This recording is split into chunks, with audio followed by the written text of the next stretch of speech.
नमस्कार दोस्तों, आज हम लोग पढ़ते हैं वर्ल्ड बैंक।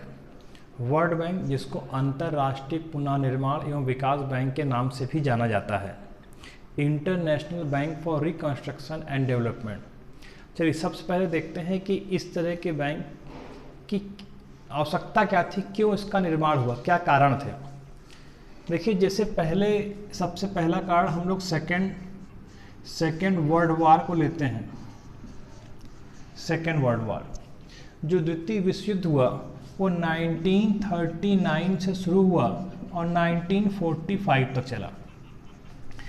एक और थी तीसा की मंदी। तीसा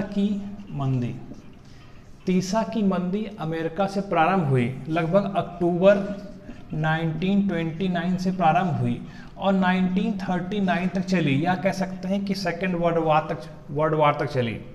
ये भी कह सकते हैं कि स्वर्णमान समाप्त हो चुका था, अब स्वर्णमान की समाप्ति हो चुकी थी।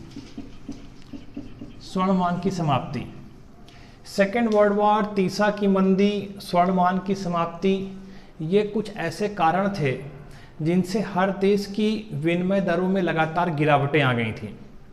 विनिमय नियंत्रण, आयात निर्यात नियमन के सहारे किसी तरीके से हर देश की अर्थव्यवस्था चलती जा रही थी। अब इस तरह की समस्याओं से निपटने के लिए देश की मौद्रिक व्यवस्था एवं विदेशी व्यापार की स्थिति को ठीक करने के लिए किसी एक ऐसी मध्यस्थता की आवश्यकता थी जो आर्थिक विकास को गतिशील बनाने में सहायक हो। इसके लिए 1944 ध्यान रखिएगा, 1944 में अमेरिका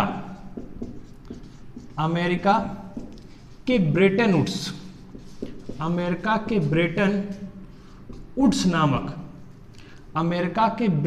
वुड्स नामक स्थान पर 1944 में अमेरिका के ब्रेटन वुड्स नामक स्थान पर एक अंतर्राष्ट्रीय मौद्रिक सम्मेलन आयोजित किया गया। एक अंतर्राष्ट्रीय मौद्रिक सम्मेलन, इस सम्मेलन में 44 देशों ने, 44 राष्ट्रों ने हिस्सा लिया। इसमें 44 राष्ट्रों ने हिस्सा लिया था। अब जो ये 44 राष्ट्र थे, इन्होंने आपसी सहमति से, आपसी विचार विमर्श से एक ऐसी मौद्रिक संस्था को जन्म दिया। अब हम एक ना कह के यहाँ पे दो कहें, क्योंकि इसी में दो मौद्रिक संस्थाओं का जन्म हुआ था। अब वो दो मौद्रिक संस्थाएं कौन कौन सी थी?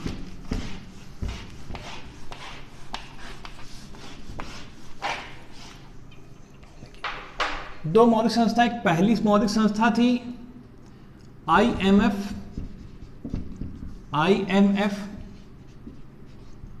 अंतर्राष्ट्रीय मुद्रा कोष, इंटरनेशनल मॉनेटरी फंड। और जो दूसरी संस्था थी वो वर्ल्ड बैंक थी। अभी फिलहाल वर्ल्ड बैंक के बारे में पढ़ा जा रहा है, वर्ल्ड बैंक। तो दूसरी वर्ल्ड बैंक थी जिसको हम लोग अंतर्राष्ट्रीय पुनर्निर्माण एवं विकास बैंक कहते हैं, या इसको हम लोग वर्ल्ड बैंक के नाम से जानते हैं। देखिए वर्ल्ड बैंक की जो स्थापना थी वो 27 दिसंबर 1945 को, ध्यान रखिएगा, 27 दिसंबर 1945 को इसकी स्थापना हुई। लेकिन इसने अपना काम 25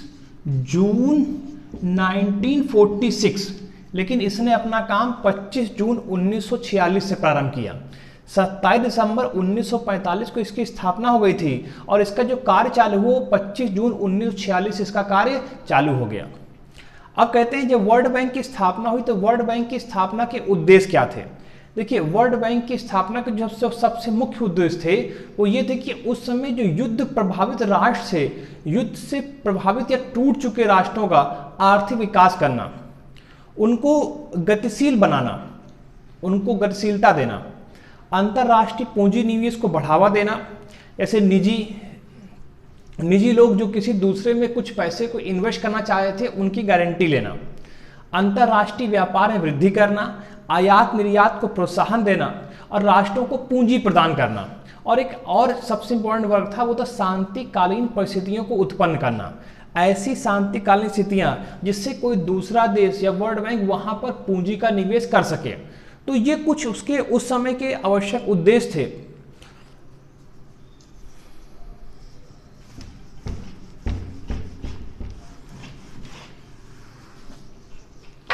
नेक्स्ट चलते हैं। अब कहते हैं वर्ल्ड बैंक की सदस्यता या मताधिकार को देखें। तो पहला, इसकी सदस्यता, देखिए इसकी सदस्यता के लिए सीधे से ये कहा जाए कि जो IMF यानी जो अंतरराष्ट्रीय मुद्रा कोष का सदस्य होगा, जो IMF का सदस्य होगा वह स्वयं ही वर्ल्ड बैंक का सदस्य हो जाएगा। अर्थात यह आवश्यक है कि पहले हम लोग अंतरराष्ट्रीय मुद्रा कोष की सदस्यता लें, यानी पहले कोई भी राष्ट्र अगर उसको वर्ल्ड बैंक का सदस्य बनना है तो सदस्य बनने के लिए पहले वह अंतरराष्ट्रीय मुद्रा कोष का सदस्य हो। प्रारंभ में इसके पास 44 सदस्य थे। अब इस समय वर्तमान में 189, इस समय 189 सदस्य यानी 189 कंट्रीज हैं जो इसमें सदस्य के तौर पे कार्य कर रही हैं। मताधिकार, मताधिकार पे ध्यान दीजिए।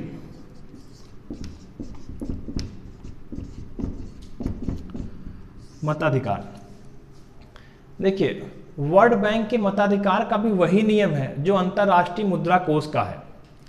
मतों की गणना के लिए प्रत्येक सदस्य राष्ट्र को 250 मत दिए जाते हैं। एक सदस्य राष्ट्र जो IMF या वर्ल्ड बैंक का सदस्य है उसके एक मत की पावर 250 है। अब एक मत प्रति लाख डॉलर अभ्यंश, यानी एक मत उसको कब मिलेगा? प्रति लाख, 1 लाख प्रति लाख डॉलर, प्रति लाख डॉलर के अभ्यंश पे हिस्से पर उसको एक मत मिलेगा। जैसे हम कहते हैं किसी देश ने 1 करोड़, किसी देश ने 1 करोड़ पूंजी विनियोजित की, यानी किसी देश की इसमें लगी हुई पूंजी जो है वो 1 करोड़ है। अब 1 लाख डॉलर पे एक मत है तो इसको 1 लाख से डिवाइड कर लें। अगर 1 लाख से डिवाइड करते हैं 550 काट दीजिए, कितना बच रहा है? 100। तो यानी उसके पास जो मतों की पावर है वो कितनी है? 100, उसके 100 मत हुए। तो 250 मत उसको पहले से मिलेंगे क्योंकि वो सदस्य है, और 100 मत उसके अभ्यंश यानी उसके पूंजी के हिस्से के रूप में 100 मत। अब इसके पास जो पावर है वो कितनी हो गई? 350। अर्थात इसका जो मताधिकार था वो कितना है? 350 मतों का है। नेक्स्ट पॉइंट पे चलते हैं।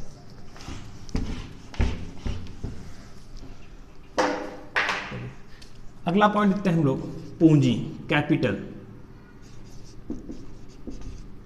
चलिए पूंजी को देखें।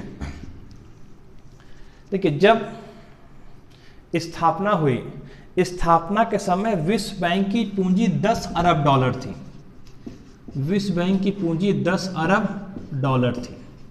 जब इसकी स्थापना हुई उस समय इसकी पूंजी 10 अरब डॉलर थी। अब कहते हैं कोई भी सदस्य राष्ट्र होगा वो इसमें अपनी पूंजी का हिस्सा कैसे देगा?